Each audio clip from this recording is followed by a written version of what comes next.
Hello everyone, welcome back to my channel. आज की class में हम करेंगे class 10th footprints without feet book का चैप्टर द नेकलेस के इन टेक्स्ट क्वेश्चंस।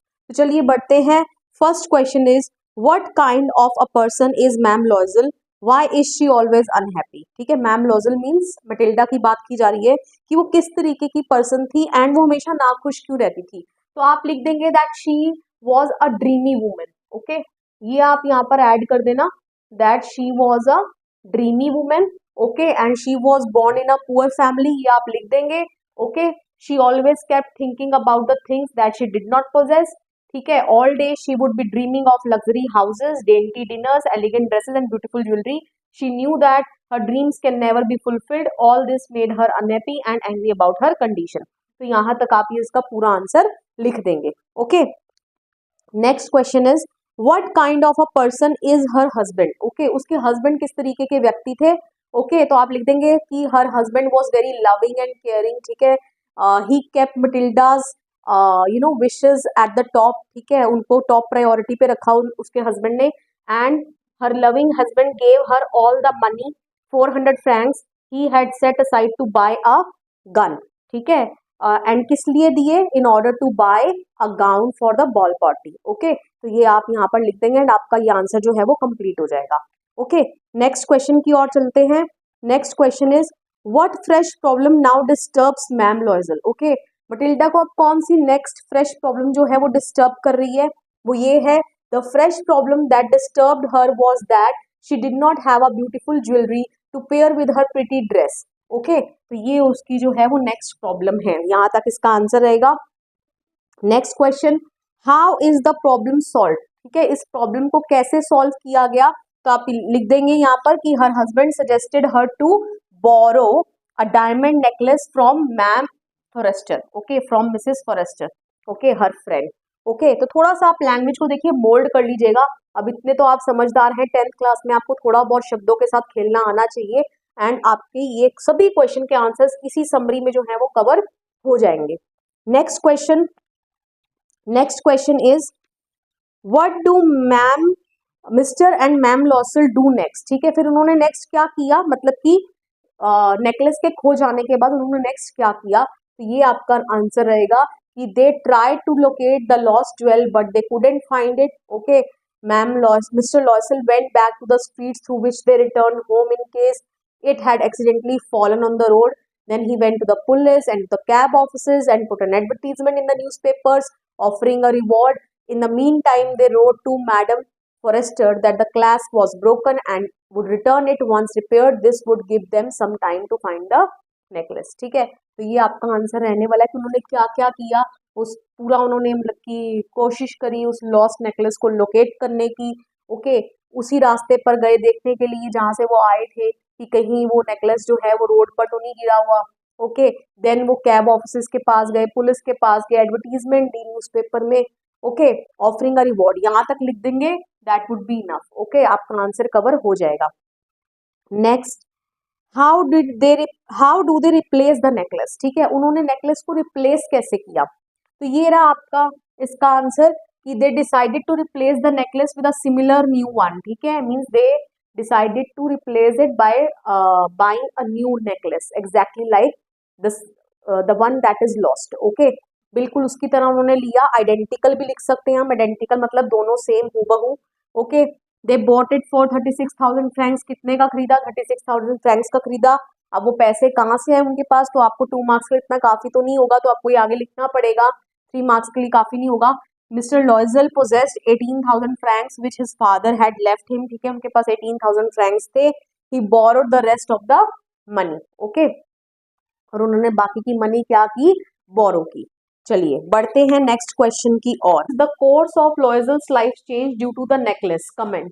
ठीक है, कि लॉयजल्स की लाइफ जो है वो बिल्कुल चेंज हो गई, तो उसके ऊपर आपने कमेंट करके बताना है। ओके, तो देयर लाइफ चेंज ड्रेस्टिकली। ठीक है, ड्रेस्टिकली मतलब उनकी लाइफ में बहुत बड़ा बदलाव आया। Okay, in order to replace the necklace they had to borrow money. उनको नेकलेस को रिप्लेस करने के लिए मनी को बोरो करना पड़ा, उधार लेना पड़ा। And it took 10 years of long time period to repay the debt. और उस उधार को चुकाने के लिए उनको 10 साल का लंबा समय लग गया। दे चेंज देयर लॉजिंग्स, अब क्या क्या बदलाव है वो आपको लिखने हैं, ठीक है, जो मैंने आपको समरी में भी कवर कराए थे कि दे चेंज देयर लॉजिंग्स, ठीक है, उनको अपना घर चेंज करना पड़ा, sent away the maid, okay, Matilda had to do all the tedious work of the kitchen, उसको किचन के सारे काम करने पड़ते थे, okay, she wash the dishes, took down the refuse to the street, मतलब वही गार्बेज वगैरह घर का वो स्ट्रीट पर ले जाती थी, okay, and bargain with the grocer and the butcher and butcher to save every single sou for their survival, और वो एक एक पाई के लिए ग्रोसर के साथ बचर के साथ क्या करती थी, बार्गेन करती थी, okay. Her husband took up part time work to repay the debt, okay, तो उसके हस्बैंड को भी पार्ट टाइम वर्क लेना पड़ा, ठीक है, तो इतनी मेहनत उनको करनी पड़ी, तो यही आपको इसके अंदर इस क्वेश्चन में लिखना है इसके आंसर में, ओके।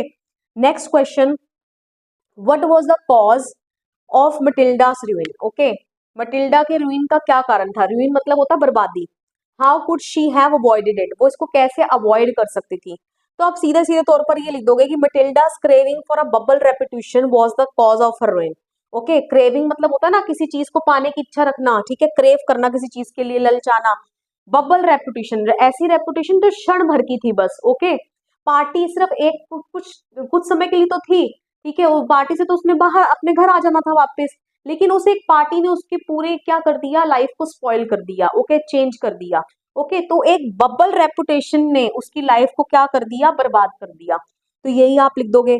अब कैसे एक्सप्लेन कर देंगे इसको थोड़ा सा हम, she was a beautiful young lady with high dreams and aspirations, ठीक है, ब्यूटीफुल यंग लेडी थी, हाई ड्रीम्स से उसकी एस्पिरेशंस बहुत ऊंची ऊंची थी, she wanted to be a great hit at the party for which she borrowed a diamond necklace and lost it, okay, तो पार्टी में ग्रेट हिट मतलब कि सबसे ज्यादा हिट रहना चाहती थी, सब उसके बारे में पूछे, ठीक है, सब उसके बारे में जाने, ओके, एंड वैसा हो तो गया, बट उसके लिए उसको एक डायमंड नेकलेस लेना पड़ा, बोरो करना पड़ा, और जो कि उसने खो दिया, so her vanity led to her doom, okay, doom मतलब होता है अंत, विनाश, ठीक है, तो उसकी जो वैनिटी, वैनिटी मतलब होता है अपनी अपीयरेंस पर ज्यादा घमंड होना, ठीक है, अपने आप को ज्यादा सुंदर दिखाना चाहती थी ना, यही उसके मोटिव था, ठीक है, तो उसकी वैनिटी जो थी वो उसको ले गई उसके विनाश की ओर, okay.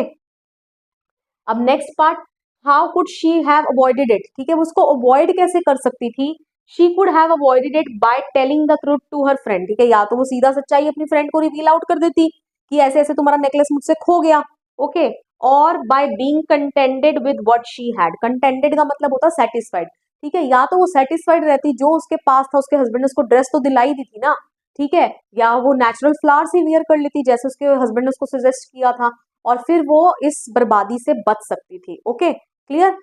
Next question, what would have happened to Matilda if she had confessed to her friend that she had lost her necklace, okay, ये बहुत अच्छा क्वेश्चन है, नॉर्मल सा क्वेश्चन है कि अगर उसने अपनी फ्रेंड को कन्फेस कर लिया होता कि मेरे से तुम्हारा नेकलेस खो गया है, ठीक है, तो मटिल्डा के साथ क्या हुआ होता, ठीक है, तो क्या होता, तो बहुत सिंपल शब्दों में हम लिख देंगे, Matilda would have avoided all the troubles that she faced after replacing the necklace if she had confessed to her friend that she had lost her necklace, मतलब कि वो सभी ट्रबल्स, ठीक है, मुसीबतें जो जो जो जिनका उसको सामना करना पड़ा, ठीक है, नेकलेस को खोने के बाद, ठीक है, तो वो उन सभी मुश्किलों को अवॉइड कर सकती थी अगर वो अपनी फ्रेंड को डायरेक्टली कन्फेस कर देती कि मेरे से तुम्हारा नेकलेस क्या हो गया, खो गया, okay. It could have been easier for her to buy a necklace worth 500 francs as compared to a real diamond necklace worth 36,000 francs, ठीक है, तो बहुत सिंपल भाषा में लिखा है, आज समझ आ गया होगा आपको कि उसके लिए 500 फ्रैंक्स का जो नेकलेस खरीदना बहुत इजी रहता एज कंपेयर टू एक रियल डायमंड नेकलेस खरीदने के जो कि 36,000 फ्रैंक्स का था, ओके। दस she would have saved her self and her husband from all the miseries या ट्रबल्स दे वेंट थ्रू, ठीक है, तो ऐसा करके वो अपने आप को और अपने हस्बैंड को उन सभी मिजरीज, ठीक है, दुख भरे पल जो उन्होंने बिताए, 10 साल का जो लंबा टाइम पीरियड उन्होंने स्पेंड किया, उससे बचा सकती थी अगर वो अपनी फ्रेंड को ट्रूथ रिवील आउट कर देती तो, ओके। तो next question, if you were caught in a situation like this, तो ये रियल लाइफ आ गया, ठीक है, आपको रिलेट करने को बोला है कि आप अपने आप को मटिल्डा की जगह पर रखो और आपके साथ कभी आप ऐसी सिचुएशन में फंस जाओ, how would you have dealt with it, ठीक है, तो आप इसका सामना कैसे करोगे, तो ऑब्वियसली आप मटिल्डा की तरह बेवकूफी बिल्कुल नहीं दिखाओगे, आप इसका सिंपल सा आंसर अपने शब्दों में बनाकर लिख दोगे कि अगर मैं मटिल्डा की जगह पर होता तो मैं कन्फेस करता रियलिटी को, ठीक है, मैं रियलिटी डिस्क्लोज कर देता अपने फ्रेंड को, ठीक है, मैं ट्रुथ को हाइड नहीं करता, ठीक है, not hiding the truth, okay, and by being honest, ठीक है, और ऑनेस्ट में रहता, ईमानदार रहता, और यही मेरा तरीका होता इस परेशानी से बाहर निकलने का। तो मैंने आपको इसके की पॉइंट्स दे दिए, आप इस आंसर को आप खुद फ्रेम कर लीजिएगा। ओके, तो इसी के साथ हमारा ये चैप्टर होता है फिनिश। वीडियो पसंद आई हो, वीडियो को लाइक करिए, शेयर करिए, कमेंट करके बताइए वीडियो आपको कैसा लगा, and please don't forget to subscribe my channel. मिलेंगे नेक्स्ट वीडियो में, टिल देन बाय बाय।